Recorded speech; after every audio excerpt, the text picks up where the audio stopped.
Bom dia a todos.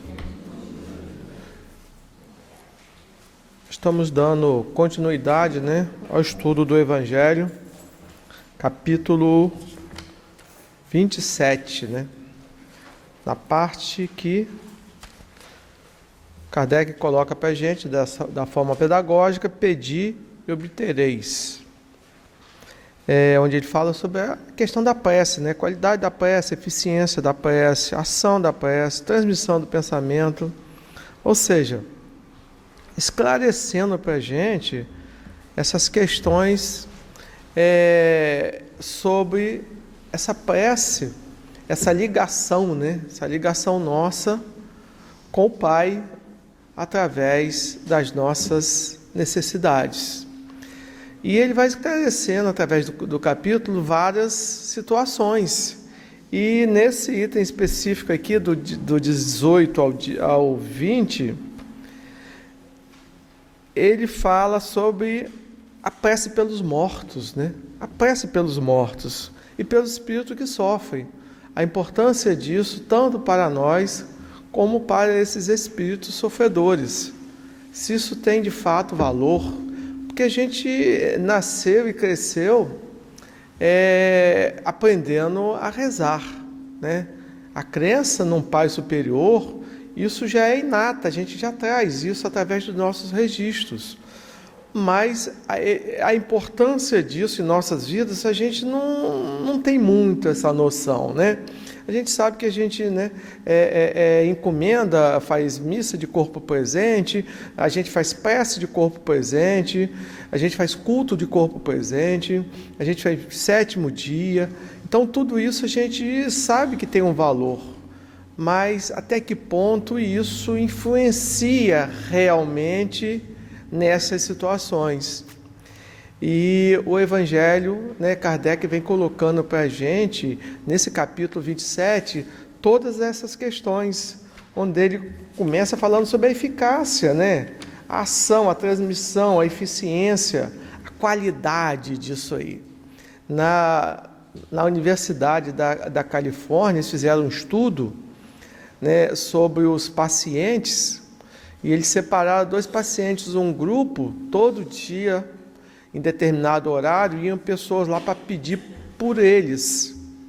Então, eles separaram aquele grupo em 2 alas. Tinha um grupo que todo dia iam pessoas sem que nenhum dos 2 grupos soubessem. Um grupo ia lá, as pessoas iam lá e pedir, fazer prece por aquelas pacientes que ali estavam, num estado já muito avançado, do seu corpo. E o outro grupo separado, não. E eles começaram a perceber que, através do tempo, aquele grupo que recebia aquelas preces começaram a melhorar bem mais rapidamente do que aquele outro grupo. Então, a eficácia da prece está sendo, inclusive, testada através de pesquisas. A Universidade de Brasília também fez a mesma coisa, copiou de lá, trouxe para cá. Então, muitas vezes a gente vai questionando coisas que nós desconhecemos e nós vemos que esse valor vai acontecendo através dos nossos esclarecimentos a respeito da nossa evolução, a respeito de tudo isso. É a mesma questão. Se um vizinho nosso adoece, o que nós fazemos? Não pedimos socorro? Se chegamos em casa e está com alguém passando mal, um parente, o que nós fazemos? Levamos, socorremos, passamos e encontramos um acidente na estrada, o que nós fazemos? Usamos o telefone para pedir ajuda? A prece é a mesma coisa, só que numa visão diferente, numa visão de encarnado para desencarnado. Então ele coloca aqui que os espíritos sofredores, eles clamam por preces. Os espíritos sofredores clamam por preces, e elas lhes são proveitosas. Então, as preces são proveitosas para todos aqueles que sofrem, porque, ao ver que são lembrados, sentem-se mais reconfortados e menos infelizes. Então, o reconforto sobre a lembrança, sobre um pedido, é importante dentro desse item de nós encarnados pedindo para aqueles que já se foram, já se foi, tal, não vai ter mais eficácia nenhuma. Tem eficácia sim, e tem importância, porque se nós partimos do pressuposto de que a gente apenas desencarna, né, o espírito se liberta de um corpo que o fragiliza, o espírito se liberta de um corpo, né, que já não tem mais condições de permanecer aqui com a qualidade de vida que teve ao nascer. Esse espírito que sofre, quando ele desencarna, ele continua levando todas as suas dificuldades que tinha aqui. Se a gente não morre, se a gente apenas desencarna, e se a vida para nós continua numa outra dimensão, no plano espiritual, nós precisamos continuar ligados àqueles que nos foram importantes, né? Que fazem bem ao nosso coração e que sofrem também. Porque o sofrimento não é uma situação apenas de encarnados, não. O sofrimento, ele também nos acompanha dentro das nossas dificuldades, né? O mal que deixamos de combater aqui, ele vai nos servir de quê? Servir de provas e de expiações mais adiante no nosso processo reencarnatório. O espírito sofre por quê? Não é só pelo mal que não fez, não. É pelo mal que deixou, pelo bem que deixou de fazer também. O Evangelho coloca isso para a gente com clareza, né? Os nossos sofrimentos, eu passei em cima do muro o tempo todo, mas se eu pude fazer algo por alguém e não fiz, né, isso será cobrado de mim depois, porque é um débito que eu estou adquirindo a mais. Então, se a gente já chega aqui com as nossas expiações, o que são as nossas expiações? São as nossas dívidas do pretérito, nossas dívidas do passado. Então, se eu já tenho as minhas dificuldades para que eu possa reparar, né, e eu acumulo mais dificuldades aqui, que nós chamamos de tormentos voluntários. O que é meu tormento voluntário? É o meu livre-arbítrio. Né? Meu livre-arbítrio. Eu sei que a mão é para o lado de lá, eu sei que a lei de Deus me chama para algo. Mas eu sei que a minha dificuldade, a minha imperfeição me leva para o outro lado. E dentro desse outro lado, eu continuo a me comprometer. Muitas vezes, voluntariamente, assumindo o lado errado. Porque Deus é generoso, justo, bom e generoso, nos dá todas as possibilidades. Mas as escolhas são nossas.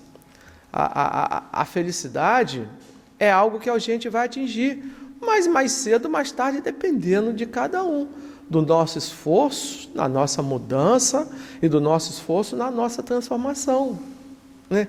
Onde foi finados, né? Que é um dia em que muitas vezes o Espiritismo coloca para a gente, a doutrina coloca para a gente, que muitas vezes os espíritos que estão lá no plano espiritual vêm para cá para nos encontrar em algum lugar. Muitas vezes, eu não vou ao cemitério, porque eu tenho que rezar por ele, eu sei que não está ali, né? Mas muitas vezes é um local de encontro, encarnado e desencarnado. Eu encontro todos, como nós encontramos, como eu fui a São Martinho ontem, e a gente encontrou tantas pessoas que só encontra lá uma vez por ano. Quantas pessoas a gente só vê lá uma vez por ano? É um local, muitas vezes, de encontro, né? E os espíritos também, muitas vezes, eles vêm aqui e nos encontrar todos ali. É lógico que a gente sabe que não tem mais nada ali, mas é um cantinho de afeto, é um local onde a gente depositou ali os restos mortais de alguém que foi tão importante para a gente, e de alguém que deixou tanta saudade e que a gente lembra com tanto carinho. E muitas vezes um local, se chegar lá, limpar aquilo ali, trocar alguma coisa assim, lógico que a gente sabe que não tem mais nada ali, né? Que é um corpo que foi depositado ali, já sem vida. Mas a prece, essa oração, ela faz sentido em qualquer situação, em qualquer lugar. E eles colocam aqui para a gente. Além disso, a prece tem para o espírito desencarnado uma ação direta, porque reanima sua coragem, estimula o desejo de se elevar pelo arrependimento. Aí vem mais um bálsamo, mais um alívio. o desejo de se melhorar pelo arrependimento, que é uma das coisas, né, que são esperadas de nós pelos espíritos superiores. É o arrependimento às nossas falhas, é o arrependimento às nossas dificuldades, né? Porque sem esse arrependimento a gente não consegue essa reparação. E ele diz que pode desviá-lo do pensamento do mal. Então, quanta coisa essa prece que nós fazemos. Agora, né, como orar, né? Simonete fala para a gente que tem pessoas, né, que tem oradores que fazem aquelas preces assim maravilhosas, mas que não têm sentimento, que são preces que não têm o verdadeiro pensamento elevado para aquele que nós estamos pedindo. São feitos de forma mecânica, né? E que um simples Senhor, eu te amo, quando feito com verdadeiro sentimento, pode ser tudo, pode ser tudo. Um simples Senhor, eu te amo, Senhor, ajude meu ente querido que deve estar num processo de necessidade. Então, que não precisa ser algo, né, que se possa fazer, que se possa preparar, basta você ter sentimento e sentimentos elevados em relação às pessoas que você está pedindo, por quem você está pedindo. Então, a prece é um mecanismo de comunicação sincera, né? No filme Nosso Lar, André Luiz tem uma passagem dele lá, em que ele se sente assim, meio perdido, sem ter apoio de ninguém. E aí é passado para ele, mas alguém pede por você, e falou, não deve ser, eu cheguei aqui como suicida, não deve ser, não tem ninguém pedindo por mim. E aí foi levado a ele, aí disseram assim para ele, então assiste isso aí. Então deixaram para ele assistindo, e ele viu a sua mãezinha lá pedindo por ele. Então sempre tem alguém que vai pedir por nós, sempre tem alguém que vai pedir por nós. Nenhuma passagem nossa é inútil, nenhuma passagem nossa é inútil. Sempre tem alguém que nos ama, né? Nós não podemos nos sentir desamparados de modo algum, em momento algum. Sempre tem alguém que nos ama. E sempre tem alguém para a gente pedir, né? Tem gente que fala assim, mas eu não devo obrigação a ninguém. Deve sim, deve sim. Você deve obrigação a quem te possibilitou a vida, a quem te criou, a quem te transformou as suas dificuldades em amor, né? E você deve obrigação, no fim das contas, a Deus que te mandou para cá, a Deus que te deu a oportunidade de uma nova reencarnação, de uma nova passagem por aqui. Então a prece é um mecanismo de comunicação, e dentro desse mecanismo nós somos o emissor. Todo mecanismo de comunicação tem um emissor, tem o canal que nós emitimos. O emissor somos nós, o canal é a prece, o receptor é quem está do outro lado. E essas nossas vibrações de amor, emitidas com verdadeira elevação de sentimentos, ela chega até onde a gente quer, né? E traz um refazimento para os dois lados, para nós que estamos emitindo, como para o outro que está recebendo. A questão, isso é como se fosse uma correspondência que a gente está mandando, né? A questão volta a falar, o Evangelho alerta aqui, a elevação dos nossos pensamentos em relação àquilo que a gente pede, que muitas vezes a gente pede coisas impossíveis.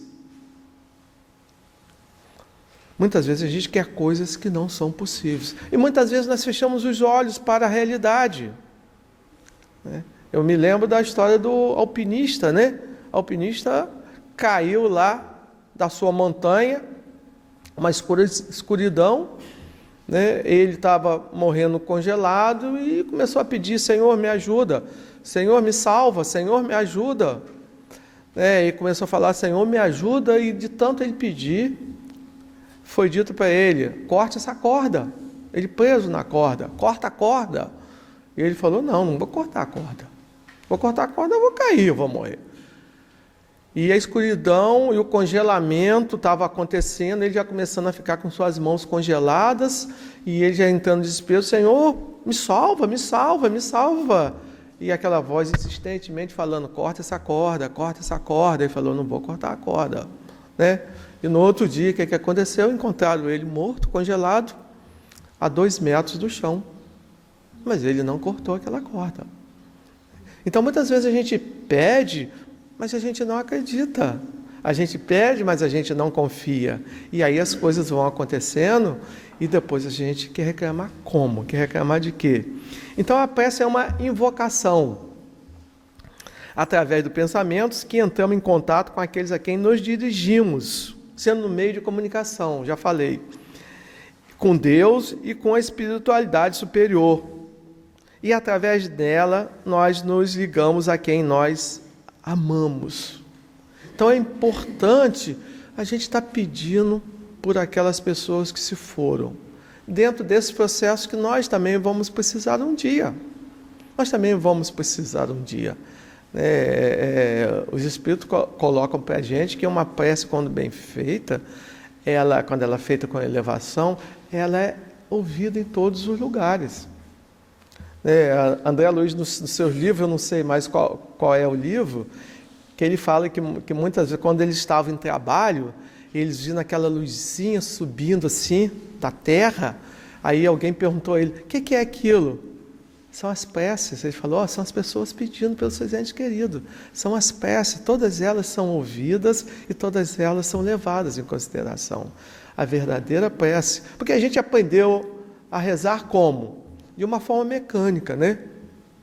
De uma forma mecânica. Eu me lembro que eu aprendi a rezar, eu tinha que todo dia rezar o Pai Nosso e a Ave Maria.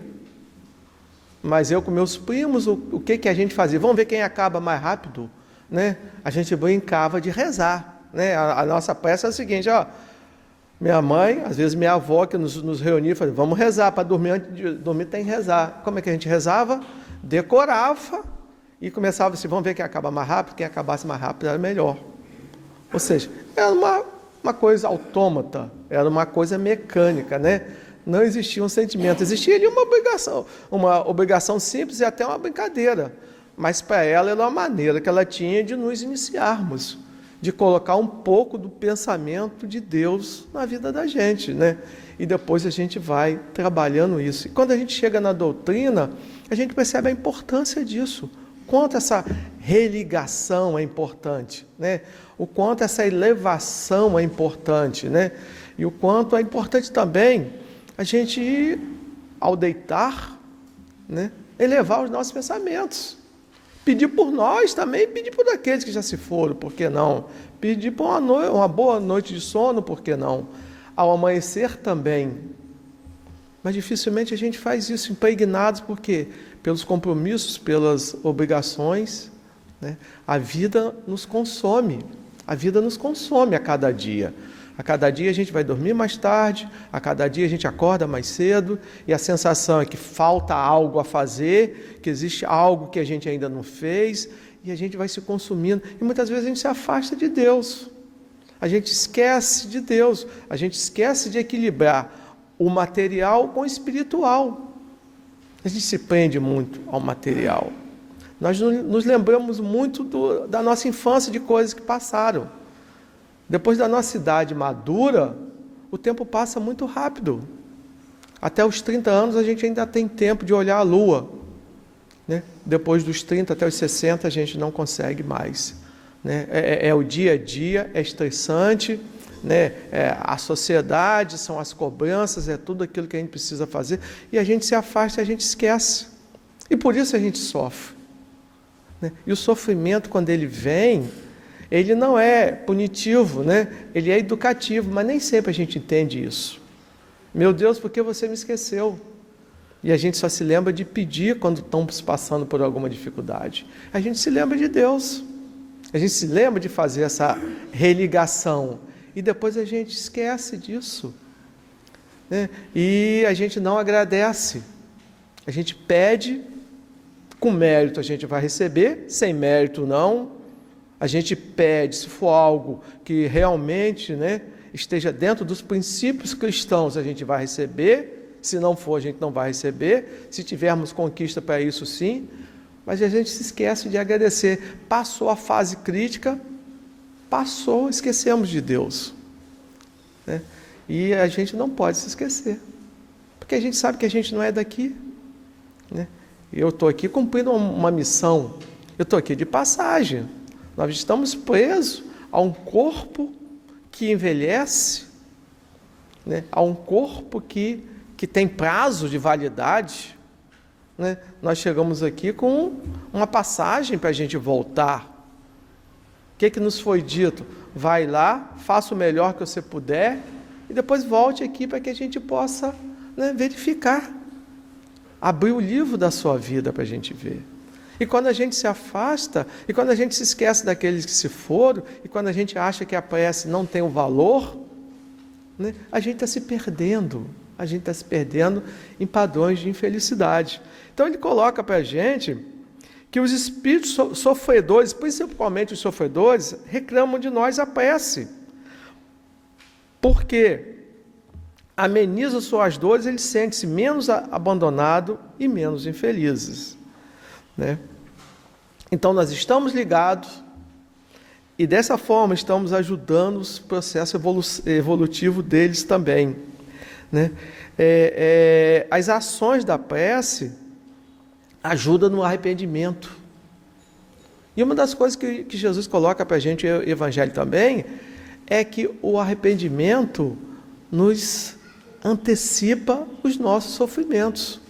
Eu sofro por aquilo que eu deixei de fazer, né? Eu sofro pelo mal que eu fiz, por aquilo que eu deixei de fazer, mas em compensação, o meu arrependimento abrevia esse sofrimento, né? Depois ele continuou falando para a gente que certas pessoas não admitem a prece pelos mortos, porque acham que só existe duas situações, o céu ou o inferno. Então, se a gente não vai mudar essa situação, para que rezar por eles? Ou seja, se a pessoa vai padecer no inferno para todo sempre, ou se vai ficar no céu para todo sempre, para que a prece? Aí os espíritos contam o argumento aqui, se alguém for condenado à morte, mesmo por isso a gente não vai pedir por eles? Se alguém tiver numa doença terminal, mesmo assim a gente não vai pedir por eles? Aonde que está a caridade? Né? Aonde que está a caridade? Aonde que está o nosso sentido de ajudar aquele que sofre? Se fora da caridade não há salvação. E se o maior dos mandamentos, amar ao próximo como a ti mesmo, de todas as formas, até dentro desse pensamento materialista, desse pensamento de que depois da vida nada funciona, você vai para o céu ou para o inferno, o sentimento nosso de caridade, de amar ao próximo, tem valor nesse pedido, né? Então, se alguém é condenado a uma prisão perpétua, também merece a nossa caridade, né? E aí eles contam argumento dizendo que em muitas situações, né, alguém que está numa doença terminal pode ter sua salvação. Alguém que está condenado à morte, nos países que têm essa lei, os presidentes podem cancelar esse processo. Então ele diz que todo pedido vale a pena, até para esses que acham que não existe nada, o céu ou o inferno, que as preces não têm valor. Aí ele continua no próximo item, dizendo que a severidade do castigo é proporcional à gravidade da falta, mas pode ser amenizada através de nossos pedidos. E que um coração endurecido não pode conciliar-se com a crença num Deus que coloca como primeiro dos deveres esse amor aos nossos semelhantes. Então, até para desenvolver o amor ao próximo, até para desenvolver o amor em nós, devemos pedir sim por todos que já desencarnaram estão precisando de nós. Os nossos sonhos, por exemplo, com os nossos entes queridos, que é uma coisa comum de acontecer com todas as pessoas, que é o passo mais simples da nossa mediunidade, o passo mais simples, o primeiro passo da nossa mediunidade, quem não tem uma mediunidade mais desenvolvida ou não desenvolveu por alguma dificuldade, o nosso passo mais simples desse intercâmbio material com a espiritual são os sonhos. Quantas vezes nós sonhamos com os nossos entes queridos? Muitas vezes eles estão nos avisando: estou precisando de você, precisando da sua ajuda. Muitas vezes a gente não entende. Sonhei com o meu ente querido, o que ele queria me dizer? Se ele veio até nós, e se foi possibilitado que a gente tivesse esse sonho, é porque estão precisando de uma ajuda nossa. Primeiro passo é a gente acordar e pedir por eles. Porque nós só lembramos dos nossos sonhos quando acordamos até 10 minutos depois dele. Quantos sonhos que a gente tem e a gente não consegue lembrar porque a gente acorda depois. Então, quando esse sonho eu acordo rapidamente e eu me lembro dele com toda clareza, é porque eu acordei basicamente até 10 minutos depois que ele aconteceu. E muitas vezes são sonhos. Quantas vezes a gente sonha com os nossos entes queridos e acordamos muito mal? A necessidade é maior quando a gente acorda muito mal. Quando a gente passa por locais em que a gente se sente assim, como se fosse um pesadelo. Não, eu tive um pesadelo. Muitas vezes não. Muitas vezes não foi um pesadelo. Muitas vezes nós tivemos realmente naqueles locais de dificuldades que aquele espírito está passando e está precisando de nós. E quantas vezes isso acontece e a gente acorda, não sei se já aconteceu com vocês, mas acontece que a gente acorda, que a gente faz uma prece, a gente se sente aliviado, dorme melhor. Então muitas vezes são os contatos através do sono, que é o mais normal. O livro do Espírito coloca para a gente lá a parte dos sonhos e dos sonhos. Essa é a parte mais normal da gente encontrar com nós. Ou eles vêm até nós, ou nós em desdobramento vamos até eles. E aí eles estão precisando da gente. E quantas vezes com o tempo esses sonhos vão rareando, e a gente pensa assim: mas então quanto tempo que eu não sonho mais com aquela pessoa? Já está num processo melhor. Possivelmente já está numa colônia de trabalho, e aí já é o contrário, já está pedindo por nós. Então essa autoajuda, isso é necessária. Então o Evangelho coloca para a gente que a misericórdia, o perdão e a justiça de Deus passa pelas nossas ações em relação aos nossos semelhantes, né? Ele diz que muitos espíritos sofrem por remorso e arrependimento das faltas cometidas quando encarnado. Isso aí a gente já sabe, né? São as nossas expiações. As faltas que eu cometo hoje, isso vai me ser cobrado amanhã.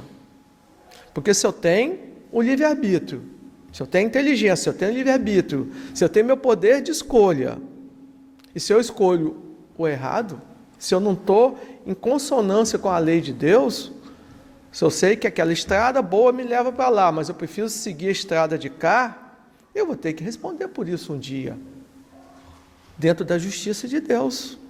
Agora, eu posso abreviar isso? Posso abreviar. Esse meu sofrimento pode ser abreviado? Pode ser abreviado, desde que existe o meu arrependimento. Eu volto a lembrar de Gregório, né? Que criou lá no plano espiritual uma falange do mal. Foi um imperador aqui, e quando desencarnou, continuou imperador lá, juntou a falange do mal, que é espíritos inferiores, e levou quantos anos de sofrimento? 400 anos. A sua mãe ficou lá perto dele sem ele enxergar, porque as vibrações eram diferentes, ele não conseguia enxergar a sua mãe. A sua mãe, que estava no processo já, que poderia estar no processo evolutivo, ficou lá ao lado de Gregório, 400 anos esperando pelo arrependimento dele. Até que um dia, André Luiz, com seus espíritos superiores, foi doutrinando aquele espírito que estava ao lado dele, foi retirando aqueles espíritos inferiores, levando ele para as colônias de socorro, e Gregório se viu sozinho depois de 400 anos. Aí quando ele se viu sozinho, sem aqueles, ele se arrependeu. Exatamente o que a sua mãe estava esperando, o seu arrependimento. Aí, nesse momento, ele conseguiu, com a sua elevação, elevou a sua vibração, ele conseguiu ouvir sua mãe falando: Gregório, meu filho, estou aqui te esperando. Aí ele reconheceu a voz da sua mãe. É minha mãe? É você, minha mãe? Sou eu, Gregório, estou aqui te esperando. O seu arrependimento. Foi onde ele caiu em si. Começou a chorar, se arrependeu, pediu perdão de tudo que ele tem feito, daquela maldade toda que ele tinha cometido, até no plano espiritual. E ela disse assim: está na hora agora de você começar o seu processo de transformação. E foi quando ela pôde resgatar seu filho e continuar o processo dela. 400 anos esperando aquele arrependimento. Então, o tempo, como a gente enxerga aqui no nosso planeta, é um piscar de olhos em relação a tudo que acontece, né? Então, esses espíritos sofrem por remorso e por arrependimento. E aí eles pedem socorro a nós. E a prece é o caminho. A prece é essa fonte de luz que liga o espírito sofredor aos planos mais elevados. Jesus orava pelas ovelhas desgarradas. Pedia ao Pai por todos, principalmente os mais sofredores. O que Jesus colocou para a gente, né? Eu não vim aqui para os sãos, eu vim aqui para aqueles que sofrem. E se nós, no nosso processo, pedirmos para aqueles desencarnados, nós estamos ajudando esse trabalho de Jesus também. Nós estamos ajudando dentro desse processo, né? E está lá em Marcos, né? 21, 24, ele diz assim: por isso vos digo, todas as coisas que vos pedirem orando, creres que há vez de ter. É assim que vos sucederá, né? Então a prece estimula o arrependimento e ajuda no alívio das penas das dores dos desencarnados. E aqui ele coloca que no item 21, a severidade do castigo é proporcional à gravidade das nossas faltas. Lógico que tem que ser assim, né? Quanto mais profunda a minha ofensa às leis de Deus, mais dificuldades eu vou ter para reparar. Muitas vezes uma encarnação não resolve a minha situação, né? Eu não resolvo a minha situação. Acho que é lá no capítulo 9 do livro de Evolução em Dois Mundos, eles colocam para a gente essa dificuldade, né? Essa dificuldade de reparação. Aquele Silas, né? Silas estava em trabalho no planeta e ele estava precisando reencontrar alguém que ele tinha feito muita dificuldade na encarnação anterior, e ele não estava conseguindo achar aquela pessoa para ele reparar aquela dificuldade, que isso acontece também. Ou seja, ele tinha sido causador da morte da madrasta do seu pai, por uma questão financeira, né? Ele é egoísta, arrogante, né? Esperou, não trabalhou, não quis trabalhar, de uma família abastada, filho único, e quando a sua mãe morreu, ele estava esperando o seu pai também morrer já, envelhecido, para que ele ficasse com aquela herança. E aí o seu pai resolve casar com uma jovem de 35 anos. E aquilo foi um baque para ele. Meu Deus, e agora? Como é que fica essa herança? Aí ele foi e tramou a morte daquela madrasta, né? E aí depois, ele já em trabalho espiritual, ajudando, mas com aquele débito pendente, o seu pai já tinha estado com seu pai, que tinha aceito novamente uma encarnação dele, da sua mãe e dele, mas precisava também do retorno daquela madrasta como irmã dele. E ele, depois de 20 anos ainda no plano espiritual, ele não tinha conseguido encontrar, e ele estava perguntando: mas por que eu não consigo encontrar essa madrasta para eu refazer logo isso? Eu estou super arrependido. Ele falou: tudo a seu tempo. Vocês ainda estão preparados para esse encontro. Silas, a hora que tiver ajustado, vocês vão reparar essa encarnação. Você vai ter essa possibilidade, mas a hora que for é permitida pela espiritualidade. Não é como você quer. Não, fiz o mal agora, vou voltar. É o seguinte, isso tem que ser permitido, tem que estar preparado, né? Então ele coloca que é proporcional à gravidade das nossas faltas. e que o homem é o árbitro da sua própria sorte. Pode abreviar seu suplício ou prolongá-lo indefinidamente. Sua felicidade ou infelicidade depende da vontade que tenha de fazer o bem, né? Então, desde que o culpado clame por misericórdia, Deus ouve e lhe envia a esperança. Mas não basta o remorso, é preciso reparar o mal que fizemos, né? Então, a conclusão é que todas as preces, quando feita com elevação de sentimentos, quando feita realmente com pedido de socorro, elas são ouvidas e elas são importantes. Alivia o sofrimento dos desencarnados, abrevia, né, aquele processo expiatório e ajuda dentro do processo de transformação tanto do espírito desencarnado como nós. Se a vida é uma passagem, né? E se a gente continua levando daqui para lá todas as nossas mazelas, como todas as nossas virtudes também, né? O Evangelho coloca para a gente que a gente não só tem dificuldades, nós temos coisas boas também. E as coisas boas nos ajudam também. Mas, principalmente, nós devemos reparar as nossas dificuldades para chegar a uma condição de espírito superior.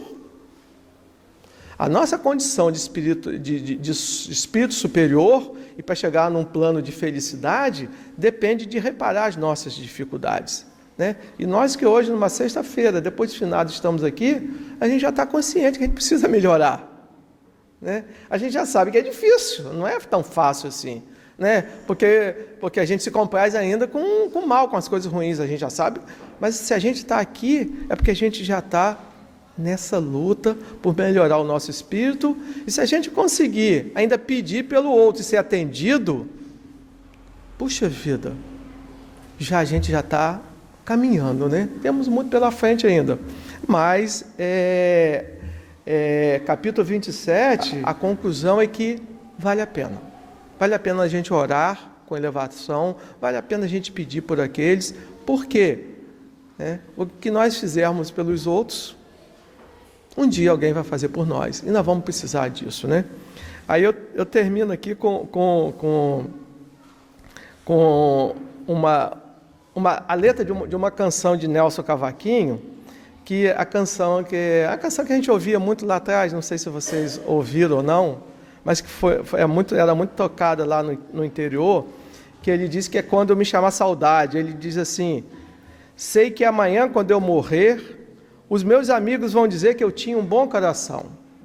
Alguns até hão de chorar e querer me homenagear, fazendo de ouro um violão. Mas depois que o tempo passar, sei que ninguém vai se lembrar que eu fui embora. Por isso é que eu penso assim: se alguém quiser fazer por mim, que faça agora. Me dê as flores em vida, o carinho, a mão amiga, para aliviar meus ais. Depois que eu me chamar saudade, não preciso de vaidade, quero preces e nada mais. Que o Senhor possa nos abençoar.